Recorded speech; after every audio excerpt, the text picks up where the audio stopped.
Bonjour à tous et bienvenue sur boursicoté.com pour cette nouvelle analyse technique du CAC 40 en point matinal avec une configuration qui repart dans le haut du range que nous avons occupé la semaine dernière, ce fameux range donc entre 7450 points et 7335 points. Donc on revient ici sur la partie supérieure mais sans parvenir à casser d'une manière durable ce niveau. Donc pour l'instant, même si l'impression reste haussière en ce début de semaine, on reste ici dans une perspective qui est neutre d'un point de vue très court terme. Au niveau des indicateurs techniques, c'est légèrement haussier. On le voit ici au niveau des histogrammes du MACD qui évolue d'une manière positive mais avec très peu d'amplitude.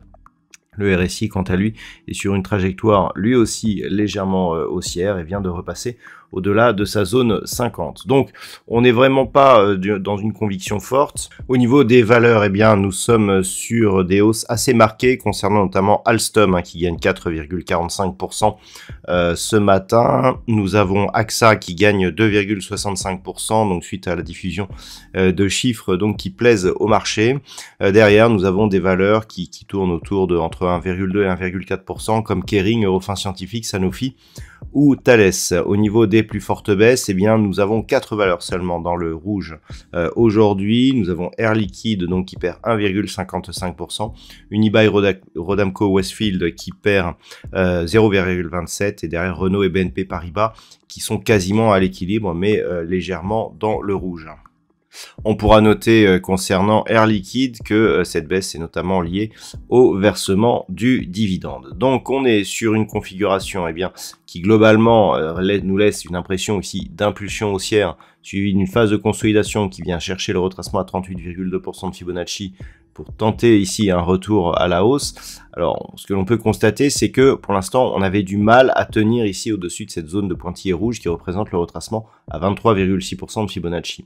Donc, c'est un premier élément. Le vrai signal de sortie se ferait sur une rupture ici des 7450 points avec une réorientation totale au-dessus des 7500 points. Tant que l'on est sous ces niveaux, on reste ici dans un mouvement de neutralisation qui pour l'instant n'invalide pas une possible poursuite ou reprise de la phase de consolidation. On confirmerait cette consolidation sur rupture baissière de la zone des 7335 points. Donc là, on en est relativement loin. Mais globalement, tant que l'on reste ici sous 7450 points, eh bien, il n'y a pas de changement quant à la tendance que nous avions précédemment. Voilà donc ce que l'on peut dire sur cette configuration matinale. Toujours marqué un marché toujours marqué par des inquiétudes grandissantes concernant le plafond de la dette américaine. D'un point de vue statistique, pour aujourd'hui, il n'y aura pas de statistiques majeures ni ce matin en Europe, ni cet après-midi du côté des États-Unis. Je vous souhaite donc de passer une bonne journée. On se retrouve dès ce soir pour toutes les autres analyses techniques du site boursicoté.com.